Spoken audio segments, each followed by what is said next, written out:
murabikurikirana hariho ibikorwa dusanzwe turiko turakora. Ivyo bikorwa ni byo gushiraho ikigega c'abarundi bose twise One Africa Investment Fund, hanyuma kizofinansa imigambi y'iterambere izozana ingaruka nziza ku barundi twese no ku gihugu cacu.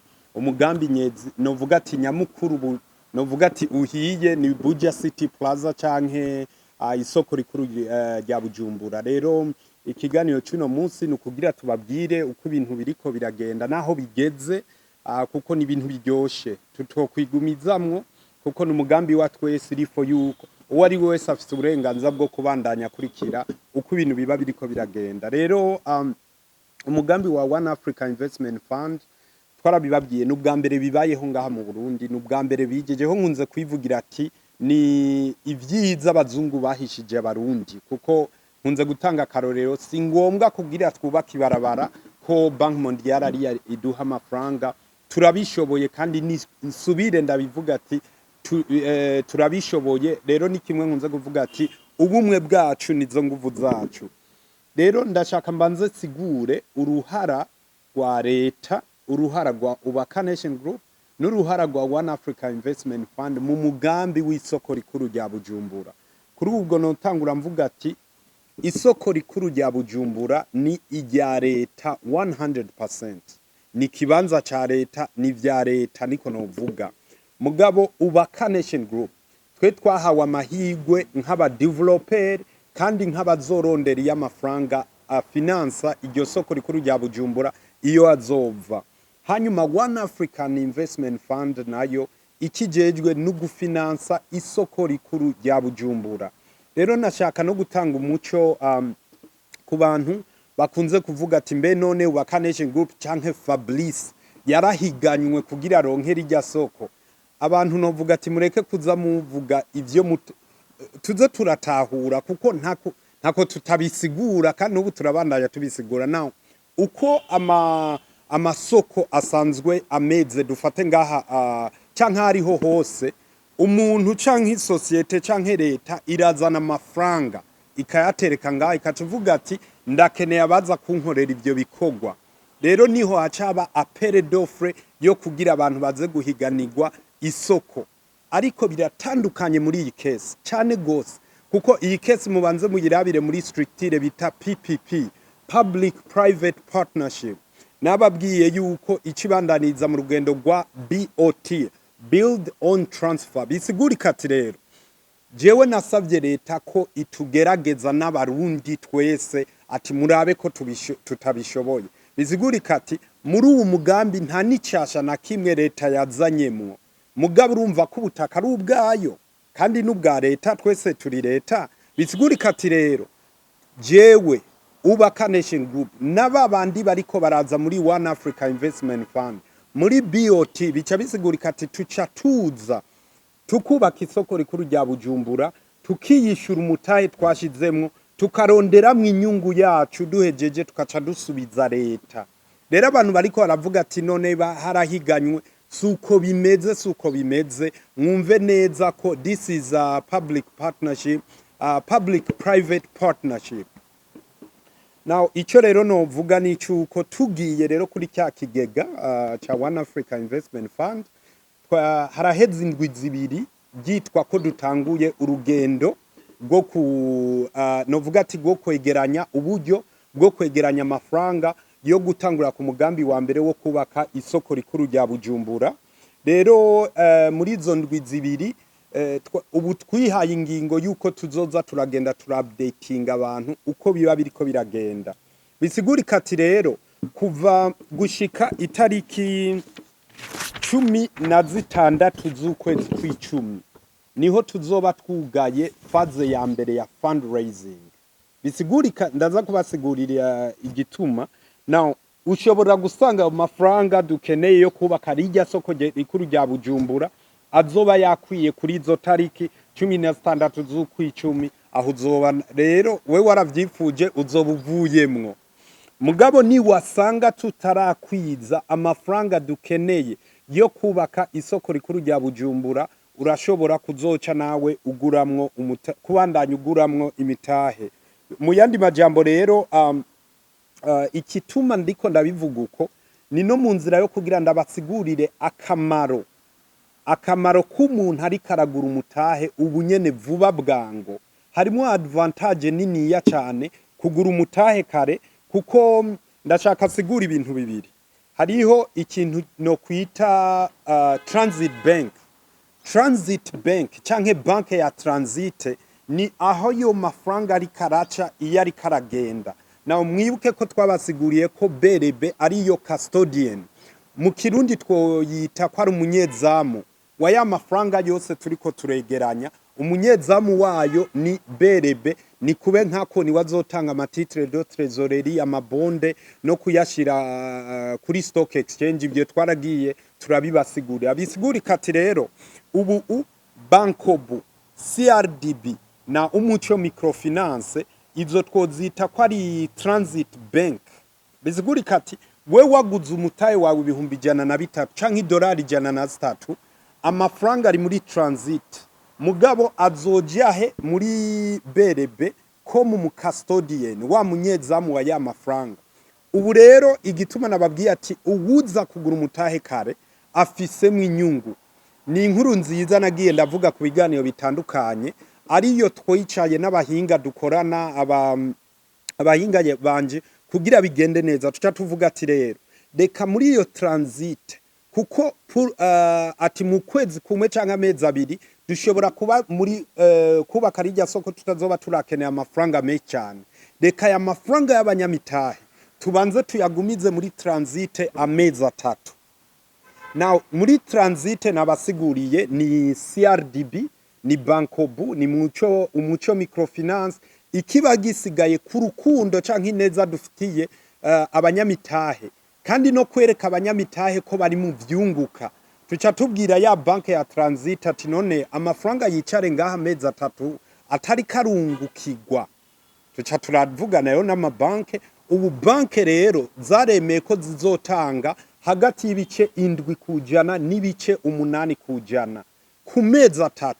Ivyo nimbone novuga ati kuri jewe ndaryoherwa, kuko nakubwiye ati zana amafaranga. Igituma turiko turababwira muzana amafaranga no kugira tuje kubaka rijya soko rikuru rya Bujumbura. Bisiguri kati advantage canke inyungu muyiteze, abariko baratanga amafaranga bayiteze canke bayihamagariwe kuri isoko rikuru rya Bujumbura. Ariko twahejeje kubiyumvirira no kubaronderera ineza kubariko baraza kare. Bisiguri kati uzoba yaguzemwo imitahe yiwe imbere y'iyi tariki ya 16 z'ukwezi kw'icumi, urumva hasigaye 7 azoba yinjiye mu mugwi wa mbere uzocuganya kuri ayo ma advantage y'iyo pourcentage muri ya transit. Aho murumva ko ni advantage again, nguma ndabivuga kugira bataragura imitahe muyigura ubunyene. Nababwiye itariki ni tariki 16 z'ukw'icumi niho tuzoca tubanza tugaklotira faze ya mbere ya fundraising. Ico gihe nyene tuzoca dusubira dutumeko abanyamakuru nk'uko mwaje no munsi kugira tubabwire aho tugeze. Nimba ari ngombwa tuvuga ati nitubandanye tugura imitahe, mugabo jewe conseil ntobwira abantu ni gura imitahe itariki itaragera. Now tubandanije rero nabasiguriye icyo kintu cya transit bank. Murumva ko inyungu yayo matodo entere muri iyo transit bank ni bonus ku banyamitahe, kuko je turiko turababwira umugambi mukuru wa Bujumbura. Nibaza ko twese twari tuzi ko tuzotangura kunguka ku isoko rikuru rya Bujumbura mu mafaranga azoba ari karavamo. Mugurumva twahejeje kubiyumvirira kuri iyo nyungu y'ama entere muri ya transit bank. Now urumva ko ayo mafaranga azoca ba place ku kiringo kingana n'amezi 3, hanyuma abone kubandanya aja muri custodian bank. Now ndabagirire stimulation rero yo kwereka umunyamitahe kuntu novuga ati ni inyungu kuriwe no kumotiva abandi canke kwigisha umugamba abandi, kuko ndibuka ndiko ndaganira na banki imwe. Icyo gihe twari tumaze kwegeranya miliyaridi 500, hanyuma ikivuga ati kuri izo miliyaridi 500 tuzobungukira ibice 4 kujana mu kiringo c'amezi 3. Mugabo haciye igihe gitoyi tuca dusanga amafaranga yaduze yarenze miliyaridi. Tuca dusa banki kivuga ati tuzobungukira ayarenga ibice indwi kujana. Bisigurika ati rero we watanze amafaranga. Ni uko amafaranga aza kugwira muri cya kigega niko umunyamitahe wese wari we wese inyungu yiwe iduga. Kuko tukiri kuri izo miliyaridi kuri izo miliyoni majana 5 urumva yo twaca tuya plasa ico gihe wa munyamitahe yari kunguka kuri ivyo bice bitanu kujana yari kunguka ibihumbi bitanu yashizemo ibihumbi ijana. Bisigurika tubu already yamaze kuronka amashanse yo kunguka ibihumbi birenga indwi kubera ya mafaranga yarenze amiliyari.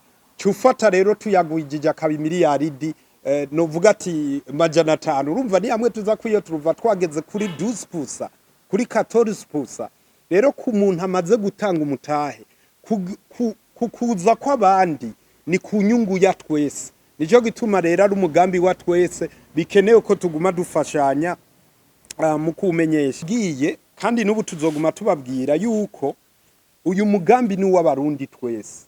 Uyu mugambi urengeye ubwoko. Uyu mugambi urengeye amadini. Uyu mugambi urengeye imigambwe n'uw'abarundi bose. Bisigurita kandi dutahure neza ko umugambi uri muri secteur privé. Ntagira abavuga ngo ibi ni vya leta. Oya, ni secteur privé y'abarundi tugiye hamwe hanyuma dukora imigambi of course icishigikirana leta wanashaka kuko nkujya mugambi w'isoko rya Bujumbura urumva ko biba bije ku novuga ati gufasha mu terambere ry'igihugu. Bisigurika ati nganda afise banki historique ya Bankob abantu bamaze kugura imitahe ngira murabona iyi list aha ni kuri konti imwe ya Bankob.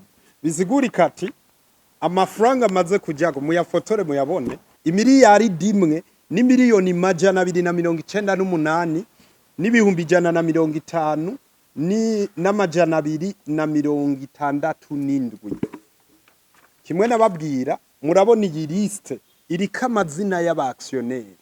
Bisigurika ati umuaktionnaire wese azoba verified based ku zina giwe. Nico gituma tuguma tuvuga ati ubuza kugura umutahe turasabye kuri bordero ko yandika kizina giwe kuko verification twe tuje kuverifya tuzitwaza iyi banki historique. Bisigurika ati babandi bakunze kuyitira Fabrice ukazozana bordero yo mu Buyenzi umenga niko babivuga ukazozana bordero yo mu Buyenzi ntitukubone ko ngaha tuzoza kuverifya uri mu maboko y'abashinzwe umutekano. Rero abo babipfuza novuga ati guciramwe abantu ntibabikore vraiment. Ikindi nacyo ini konte y'amadolari turomoma tumaze kwegeranya ibihumbi 103 by'amadolari y'amafaranga y'amanyamerika ni n'amajana 778 n'ibice 72. Aha nariko ndavuga konte imwe ya Bankob gusa nakarero nashatse gutanga kuko amafaranga y'amarundi amaze kuja ku makonte. Dufise konte muri Bankob, dufise konte muri CRDB, dufise konte muri umuco microfinance. Ubarababa imiliyaridi 2 z'amafaranga y'amarundi. Ku mafaranga y'amadolari ubarababa ibihumbi 200 by'amafaranga y'amadolari y'amanyamerika. Rero murumva abantu mukiri nyuma mushaka mwonyaruka. Now ngarutse inyuma gatoyi twavuze ku kintu kitwa transit bank ahantu amafaranga ari karaca agenda kuri wa munyezamu w'amafaranga ariyo BRB. Bisigurika ati muri transit bank twaranateje imbere turavuga ati none okay aha ayo maentere munyumve neza ya aplika ajya maentere y'ibicindwe kujana ya aplika ku marundi ku madolari naho ni gute ku madolari nkuko nari nabivuze BRB yo yarabaye claire mu gihe tuzoba ya mafaranga ari karaja mu maburse inyungu yayizoza mu marundi ni yazoba ara madolari mugabo muri transit bank ya CRDB yatubwiye ati rero twe turi play kugira tubashigikire n'abanyamitahe bose baryoherwe ati gute ikibanza ivuga ati twebwe mwegeranije amafaranga ari munsi y'imiliyoni imwe y'amadolari tuzokungukira ibice 2 kujana mu madolari nyene which means we washize idolari entere iyo depursa iharuye mu madolari nyene aho ni muri transit mudugije mukarenza miliyoni imwe y'amafaranga y'amadolari tuzobungukira ibice 4 kujana. Mudugije mukarenza imiliyoni 3 z'amafaranga y'amadolari tuzobungukira ibice 5 kujana. Rero aba diaspora mu nyumve neza. Now mwumvise ko twatanguye gutanga amafaranga ari karinjira. Uko tugwiza amafaranga, uko dufashanya kubwirana tukagwiza amafaranga, niku ari we wese muri ico kigega aza kuronka inyungu itubutse muri transit bank tutaraja no mu migambi turiko turabahamagarira. Urumva ni entere kuri twese, ni entere kuba diaspora muri iyo nzira. Now subire highlighting banke ya CRDB icitera iyindi ntambwe inavuga ati munyumve neza. Uno munsi umurundi ari muri Amerika arungitsa amafaranga, hari ico bita Swift fees muri banke ya CRDB bahora baca bakata igice kimwe kujana y'amafaranga urungitse. Ariko CRDB kivuga ati kuri uwo mugambi kukuntu natwe dushaka gutera mu terambere ico kigice kimwe turagihuye. Mugabo kuri uwo mugambi gusa bisigurika ati wewe nimba uri muri Amerika uri hehe ukarungika amafaranga y'amadolari, uko wayarungitse wewe you make sure ko ashitse ari santrua nta swift transfer bazokwapplicako. Urumva ko nakandi karusho gakomeye cyane. Ikindi tukivuga kuri ivyo bya bank, ndazi ko hariho aba diaspora mu nyumve neza, hariho ukuntu bamwe biriko birabagora kurungika amafaranga mu Burundi, cyane cyane yo bacishije kuri banke ya Bankobu. Kubera I like to make it clear, Bankobu ni banke yo mu Burundi, ako CRDB ni banke yo muri Tanzania, which means ngaha CRDB ni ishami. Now hariho ibihugu rero, urabona ko turiko turakora ibi kugira Burundi twikukire. Hariho ibihugu rero byafatiye novuga ati byafatiye ingingo Uburundi harimo na Australia. Bivuga ati uri muri Australia ntibikunda kurungika amafaranga mu Burundi. Kuba diaspora rero yo bayarungitse kuri Bankobu acagira ico bita bounced back agasubira inyuma. Ubu rero ndabugururiye inzira yo muri CRDB. Mu nyumve neza, CRDB birakunda ko urungikayo amafaranga y'imitahe yawe mu madolari ahuri hose ku isi, kuko bica vyitwa ko agiye muri Tanzania hanyuma ngaha kacaza nko muri branch. Murumva rero aba diaspora mu nyumva byariko birabagora, iyo niyo nzira mucishe muri CRDB kandi twababwiye uko tugwiza amafaranga niko twunguka cyane. Kuri ivyo ikindi ni cyuko iyo banke nyene ya CRDB iriko yarahagurutse iravuga ati turi ngaha rero kugira dufashe abantu bariko baragura ama action right now. Bisigurika ati rero ubu irikiragira configuration kuri ya platform yabo ya turi hose. Rero umuntu arashobora kugura imitayi yiwaciye kuri turi hose ya CRDB. Kindi kiryoshe ni cyuko ubu turiko turagira mu ma branch yose ya CRDB, we are creating what we call one stop solution. Dufate nko kuri inyenyeri, dufate CRDB yo muri Asiatique. Uno musi ugiyeyo si vya binduri hatu bakaca hakubwira ngo genda hariya kuri stade kuzuza ya acte d'engagement. Aho nyene muri yo branch ya CRDB baca uca usinyira hiyo acte d'engagement bikaba bihereye ngaho. Puro moma CRDB yo muri Asiatique murashobora kubikora. Puro moma aha kuri inyenyeri murashobora kubikora. Ubu rero turiko turabwira n'abandi ba manager ba CRDB ku buryo hose mu gihugu cyose byorohera abariko baragura imitahe. Murumva rero ko CRDB yaje nk'inyishu nayo muri ibi bintu. Now ikindi no sigura ni cyuko hariho ikintu gikomeye cyane muravye kuri structure twagiye turababwiye. Hariho umuntu bita mu register. Rero puro moma twebwe jewe muri iki kigega ndi umusponsor nkongera nkaba umupromoter. Rero kuba umupromoter ibiriko biraba ubuntu byose ni jewe ndavyasira, ni je ndabifinansa, ni je ndavyasira, which means nk'ubujuru rikorotse bikaba ngombwa ko abanyamitahe basubizwa amafaranga yabo, uyasubizwa ijana kujana.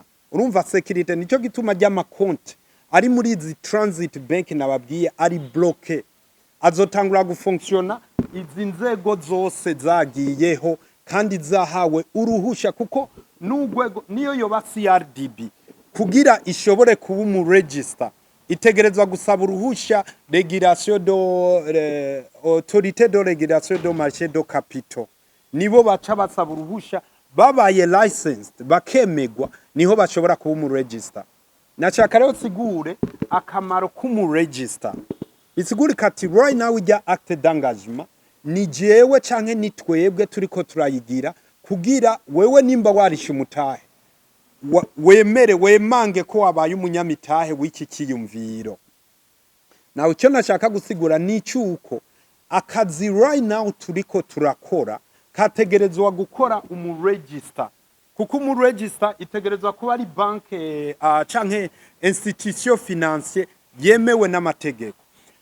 Uyu mu register mufate nka logiciel canke nka database base de données irimwo babanyamitahe bose ngira urabona nga irimwo abanyamitahe bose uyu uyitwa Anezi abe avuga ati ni 103,000 yiwe bose kandi kiryoshe uyu mu register ategerezwa kucaciraho systeme iba ifise konte y'umunyamitahe wari we wese bisiguri kati uzoba ufise konte nka kujugira konte ya bank wewe rero nimba waguze umutahumwe ukaronka ukitsitarira ukironkera utundi dufranga uraza ukongera ko kuri iyo konte wewe igisigaye ni kujya nyene uja kubaza situation ya konte yawe nuko rero mu register ni wazobikora mugabo atangura kubikora cya gisata ca leta kijejwe gukingira abanyamitahe cyamwemeje.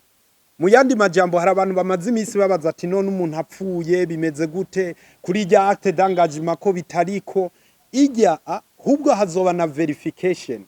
Ijya acte d'engagement twe tubaha nukwiyemeza kuba umunyamitahe kuri muri iki kigega mugabo wa mu register ashobora kuzohindura based ku ma modification azoba ashaka gushiramo kuko mu mugambi tungutse miliyaridi majana 5 twe tuca tubwira umu register ati gaburira babanyamitahe za miliyaridi 500 ngira muca mwumva rero importance y'umu register rero ijya acte d'engagement ni ngombwa muyigira ubunyene kuko umu register tuzomushiriye liste najya ma acte d'engagement nitwa mushiriye liste ijya acte d'engagement utayisinye azovuga ati wo sinemera ko yemeye kuba umunyamitahe wanyu bisiguri kati rero ni importance ko mugira ajya ma engagement form canke rujya gwandiko rwo kwiyemeza kuba umunyamitahe muri kijya kigega kuko ni ubutangwe ubwo rugendo twe rero umu register suppose bankobu niyaronka ubwo ruhusha rwo kuba umu register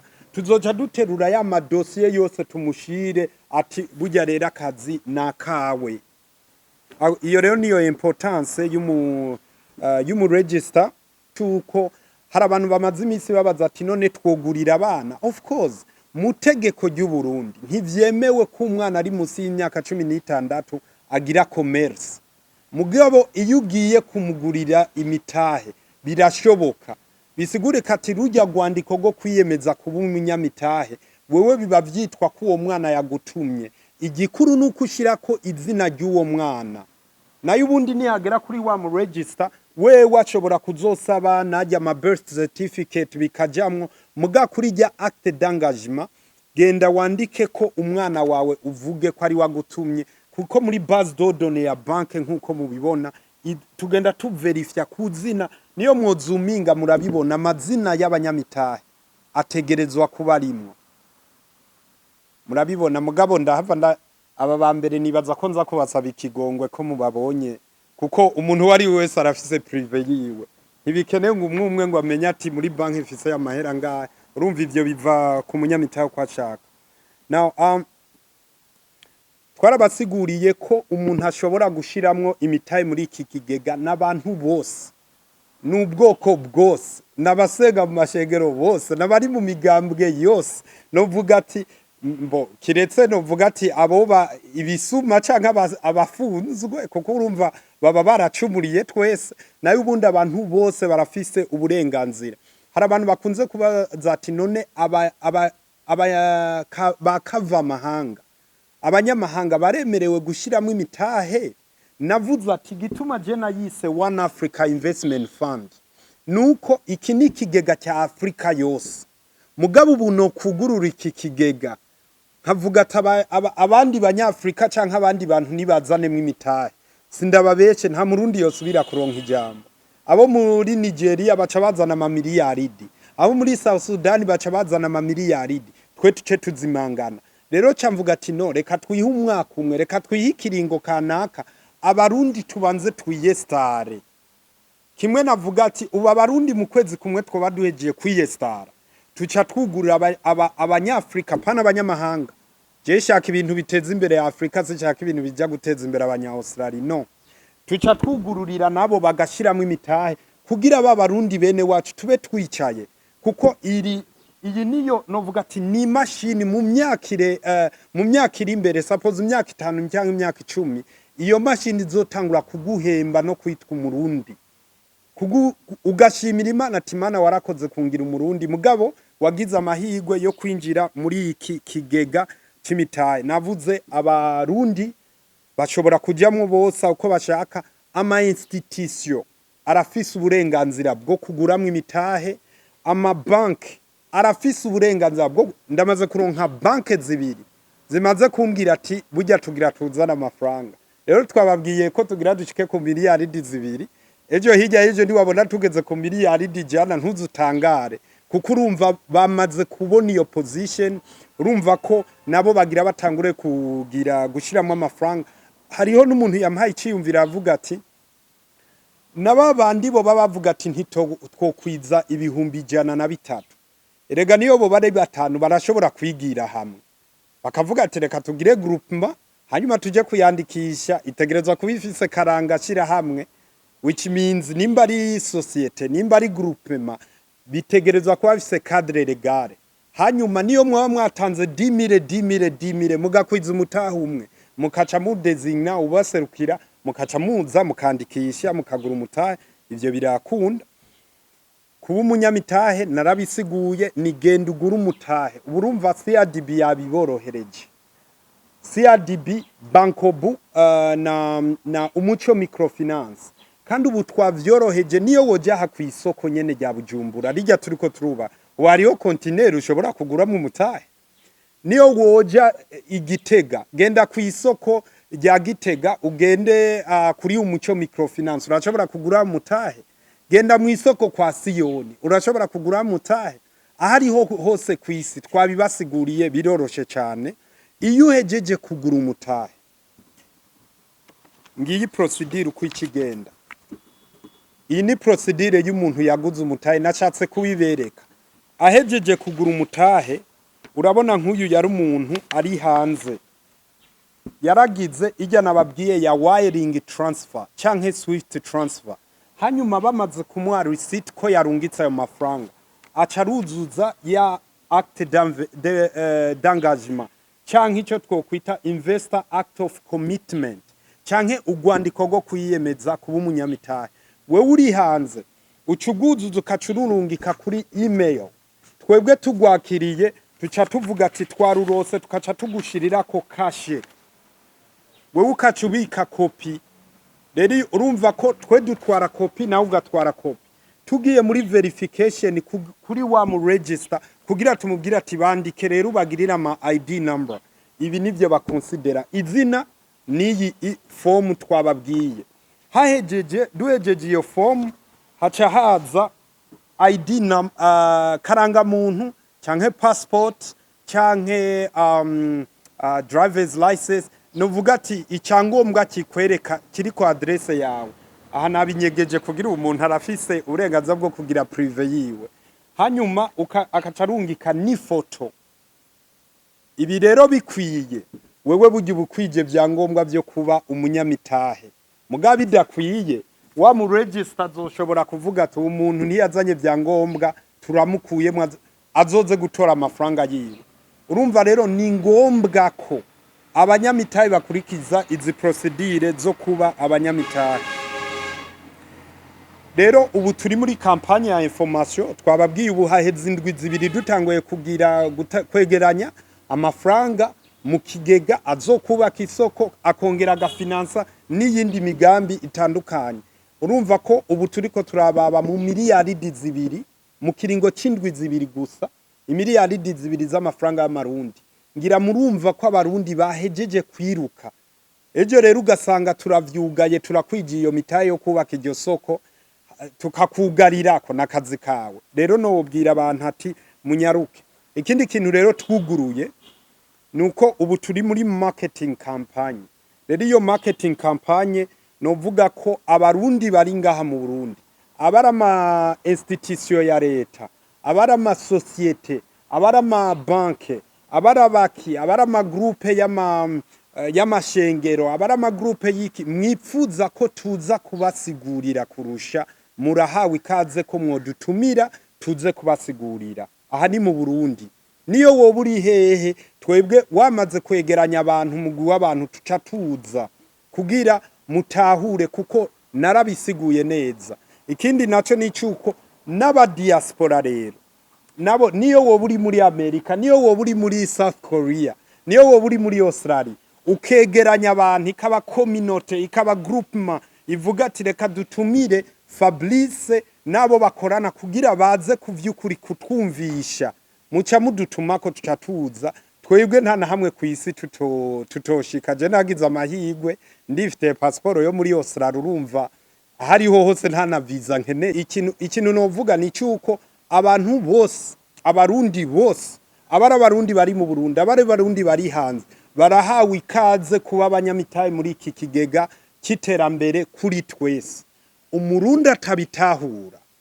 adutumeko canke araba ya makomunike abitahure mugabo ubigwanya aduha amahoro ntazemwo avyihoze agira amahoro atureke areka bishakirira iterambere bibandanirize ndabisubiye mu ntiyagira umuntu yibaza ngo kudashiramo umutahe ngo ari karahima Fabrice ngo ari karahimande no namye ndabasigurira ati iri soko rya Bujumbura nimba tuzosanga ritwara imiliyaridi zita majana 5 hanyuma hakaba hari abamaze kwiyegeraniriza izo miliyaridi zibiri suppose no munsi abandi baravuze ati ntayo dutanga turabivuyemo je cangenda muri Shelter Africa umugambi hari numwe atazi ko wunguka mbe mubonye umuntu yitwa Sioni afise isoko ahaguruka kuri uwo mugambi wewe usigajiki urumva Sioni n'umukurambere arazi inyungu iri mu by'amasoko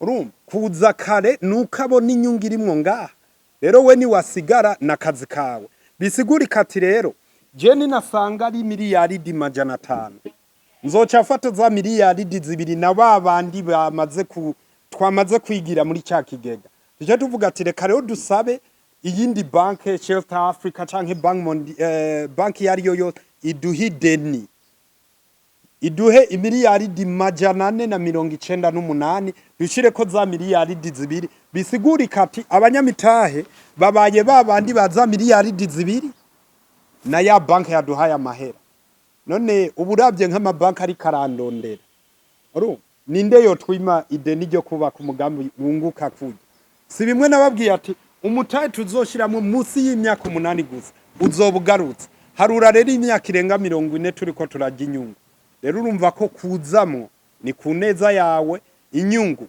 nababwiye inyungu n'umuyoro kandi urumva ko twatanguriye no kubaronderera inyungu ya kare no muri transit muri banke ya transit ikitibagiwe cyo nuko iyi mitahe uzoshobora kuyishira kuri bourse du Burundi kugira igumi duza valeur kuburyo ushobora kuyitradinga rero amakuru nayo ama information narababwiye abashaka kutwitura ibiro vy'ikigega biri kuri numero 6 kuri Boulevard de l'Indépendance ni hagati ya Mex Imprimerie na stade iri kirubakwa hajya niho ibiro vy'ikigega biri contact website ni www.oneafricainvestment.com canke wezi3 imitahe kaburungu imitahe yacu.com izi information aya engagement yose ushobora kuronka iri mu Gifransa mu Cyongereza no mu Kirundi